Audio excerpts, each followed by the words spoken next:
Hello and welcome to the program. I'm Victor Matthias.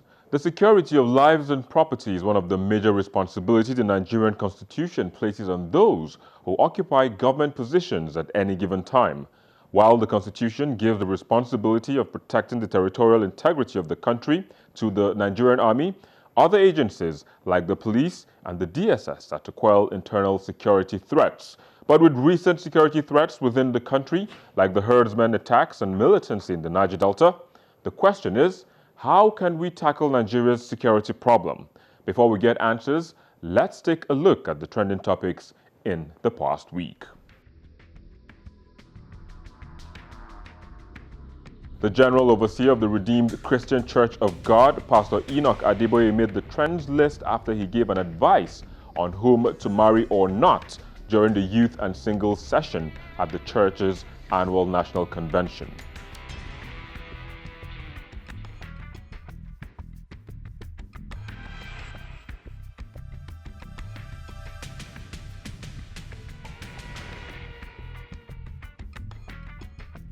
The Minister of Sports, Solomon Dalong, also got his share of being on the trends list after he mistakenly referred the United States as the United States of Nigeria while trying to clear the air on why Nigerian footballers were stranded in the North American country.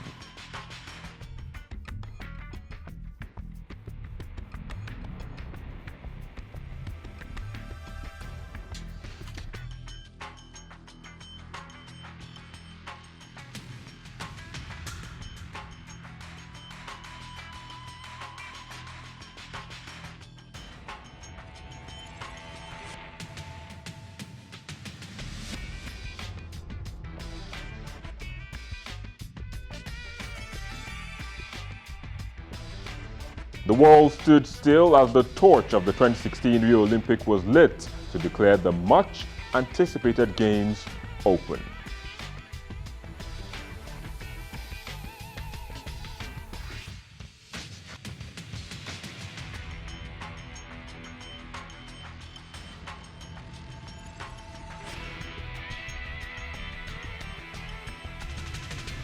Well, there you go. Those were the trends in the past week. But joining me today on the program is a public affairs analyst, Gordy Wogu, who joins us from Prague in the Czech Republic, the Assistant Commissioner of Police, the Police Complaints Unit, Mr. Yomi Shogunle, who joins us from Abuja, Nigeria's federal capital, and Julian Madubuko, who joins us from Lagos, Nigeria. Thanks, guys, for coming on the program. Let me begin, Julian, by asking you how safe you think Nigeria is at the moment. Um, Relatively safe. We have hotspots across the country, but the populace feels relatively safe across, in the individual pursuits. I think the Delta region has the militancy and the pipeline vandalism taking place, but that's not necessarily targeted at the Joe public. The herdsmen issue is a major issue, and that has its points of contention, and that's the major issue. Boko Haram is still a major issue. I think the press has not done great investigative work on that area. It's still a major issue where its hotspots are, but at least we feel safer that the threats of terrorist acts against the public are not taking place as frequently as they once were. So I would say we are relatively safe. I wouldn't say relatively safe. I wouldn't say that Nigeria is completely safe. I mean, yes, there are pockets of violence and everywhere, but on a large scale, there is insecurity across Nigeria. You cannot just point out a particular place where you say you do not hear of any crime. It may not be the well-known crisis with the militants everywhere, but also on an individual level, streetwise, neighborhood, the security challenge has become so enormous, and our security agencies seems to be overwhelmed, or a lack of has no capacity to actually contain this crisis. All right, you're talking about our security apparatus being overwhelmed. What do you think is the way out? The question is, before you actually do solve or cure an ailment, you have to actually be able to have had a proper diagnosis for it. You know, our security organizations in Nigeria have been mostly apolitical, and it has been more like this in the last since we became a democratic. We started this democratic test or democratic practice that politicians have actually had a lot of influence over the structure and the operations of the security agencies.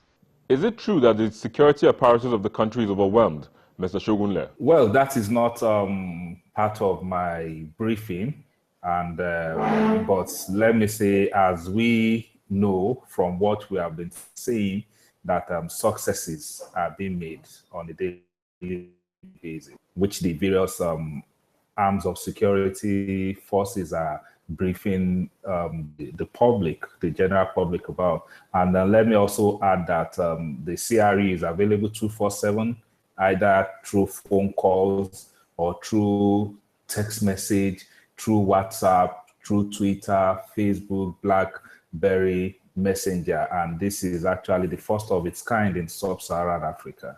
All right, Gadi, will you prefer if we have a state police? The idea of having a state police, even though that the politicians are kicking against it because they know that most people, whoever is in power is going to hijack it, is actually, it's time that Nigeria begins to think towards this, because when you have a state police, when you have a police that is grounded or developed or built from the grassroots, and you know the people, I think that it helps to combat crime. It really helps, because when you have someone who is from one part of the region and coming to police you in the States, sometimes because of the too much of the political issues and the allegiance, they sometimes say, okay, they might feel reluctant to really act or do something. Maybe perhaps thinking, well, it is not my state, let them kill themselves. I'm only here on the tour of duty. After 2-3 years, I will seek a transfer. But the people, when the people begins to secure themselves effectively, you find out that they will go as far as rooting out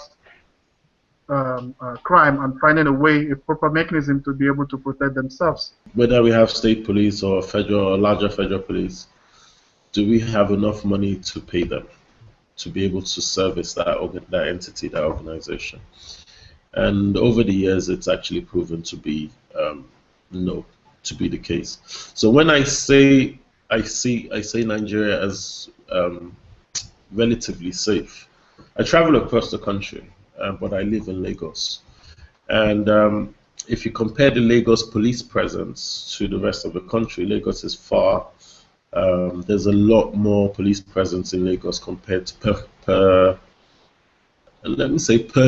per square meter. I won't say per capita. I'll say per square meter compared to other parts of the country.